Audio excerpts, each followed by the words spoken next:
Hello, everyone, and welcome to Literary Tales. I'm your host, Paul Krause, and as we continue our examination of Ovid's great masterpiece, the Metamorphoses, we turn now to that most famous story, Perseus and Andromeda. The transformation of Cadmus and Harmonia is followed by the story of Perseus and Andromeda, one of the most famous stories of all antiquity. We know it well through cultural inheritance, even if we haven't spent the time to read the classical stories of mythology. Paintings throughout the Western world depict the events of Perseus's life, and Perseus is still a hero in film, as seen in The Clash of the Titans and its recent remakes in Hollywood. It is cheap and easy to read the story of Perseus and Andromeda as one of male sexual fantasy and the masculine and misogynistic trope of the heroic male searching for his bride, who is the damsel in distress. Such politicized readings of the last 50 years miss the profundity of Ovid's inclusion of the story in his grander poetic agenda of love being the constant star in the midst of a world of violence and transformation. Andromeda, as we know, is chained to a rock, doomed to be eaten by a sea monster because of the haughtiness of her mother. Cassiopeia challenges the divines, the naiads, that Andromeda is more beautiful than they. Neptune, Poseidon, is enraged by this irreverence. Irreverence, mind you, a lacking in love, is often a catalyst for darkness and death throughout the Metamorphoses. Neptune steals Andromeda and chains her to a rock in the sea to meet her fate. Meanwhile, the Gorgon Medusa was transformed into her serpent-like monster form by offending Minerva, Athena, by seducing Neptune and having sex inside Minerva's temple. As goddess of wisdom and virginity, the act defiles Minerva's sacred temple. Medusa considered herself to be the most beautiful creature in the world. Minerva forcefully takes revenge for this impiety by turning Medusa's beautiful flowing hair into snakes, and by turning the gaze of men into a moment of death. Whereas before men could have looked upon Medusa's face and been enraptured by her beauty, now men who look upon Medusa's face die as they turn to stone. So enters Perseus in the midst of a drama caught up by irreverence as a dithering fiancé, Phineus, whose only interest in Andromeda was to secure advancement in royal lineage and power. What then makes Perseus stand out compared to all the other actors in this story? Where Cassiopeia and Medusa are irreverent and punished because of it, Perseus is pious and reverent by contrast.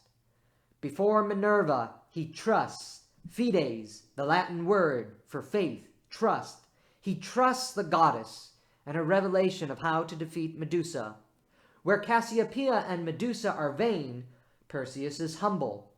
Where sexual lust leads to danger and destruction, Perseus is more interested in getting to know the soul of Andromeda, despite her obvious carnal beauty.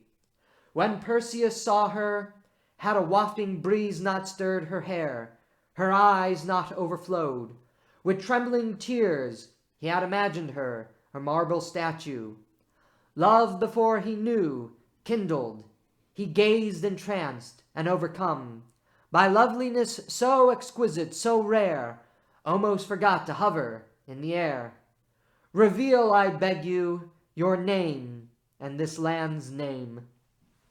Moreover, Perseus truly loves Andromeda upon saving her, where Phineus saw Andromeda as a mere object for his social and political empowerment and advancement.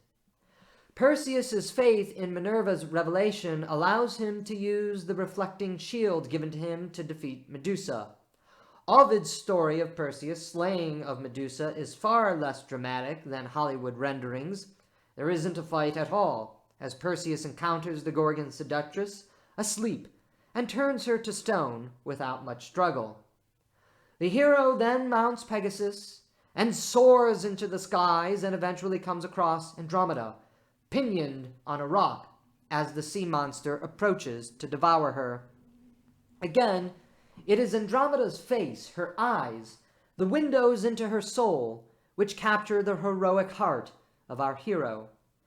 Rather than thinking her a statue, as he sees a human in distress and needing rescue. So Perseus ventures down from the heavens, a heaven-sent angel of deliverance, to rescue the sinless girl being punished for iniquity not her own, but that of her mother. Perseus does battle with the sea monster, turns it to stone, and then frees Andromeda and begs her name. For, as already mentioned, Perseus takes an interest in the soul and the personality of Andromeda, rather than her mere physical beauty, though she certainly has that. Perseus's rescue of Andromeda endears him to her parents. Cepheus agrees that Perseus, not Phineus, should wed his daughter. This enrages Phineus, whose plans of political advancement are now thwarted. During the wedding banquet of Perseus and Andromeda, Phineus and his henchmen storm the palace to slay Perseus and steal Andromeda as a captive war bride. Ovid inserts into Cepheus's rebuke the reality of love against lust, love and personal empowerment, which serves as the marked contrast between Perseus and Phineus. This is your thanks for such great service. This, the dower you pay for her life saved. It was not Perseus who took her from you. If you want the truth, it was the Nereids and Neptune's wrath. It was the horned Ammon, it was the sea monster, who came to feast upon my flesh and blood. You lost her then, when her death was sure, unless her death indeed is what you want, and mean, my grief, to ease your cruel heart, Cepheus says to Phineus. Phineus, as revealed between the lines, cared not for Andromeda, and only for himself and his ambitions. Whether she lived or died on that rock was of little concern to him. By rescuing Andromeda, Cepheus's rebuke asserts, Perseus showed the magnanimity of his love to her. Phineus, enraged, hounds his men over the party, but is defeated by Perseus, whose love brings peace and order to the palace halls, disrupted by chaos, death, and destruction. The story of Perseus and Andromeda is more helpful, we might say, than many of the stories Ovid includes. Yet its theme is remarkably the same as most of the stories, despite its optimistic, hopeful ending. The power of love, in the midst of a world filled with carnage, death, and destruction, is very much the same here in Perseus and Andromeda, though it ends with a happy ending than many of the other stories, which end tragically. Yet, that love, surrounded by carnage, death, and destruction, remains the same. Where sorrow often reveals the heart of love, in a love unconsummated, more on that in our future episodes, the love of Perseus and Andromeda reaches fruition in their marriage. They live a happy and joyful life together, blessed with many children who venture eastward to found new civilizations, per the story. So, in the midst of all the skullduggery that surrounds the story of Perseus and Andromeda, what do we find? Love once again binds two flesh together as one. The love owed to the gods is rewarded in this instance, for it is Perseus's faith and his piety which separates him from Cassiopeia and Medusa. His genuine affection for the soul of Andromeda, rather than personal self-gain through political marriage, wins the heart and soul of Andromeda in stark contrast to the naked vanity and ego of Phineus. The love Perseus and Andromeda share for each other is consummated in marriage and blessed with children, the highest good possible in much of ancient literature.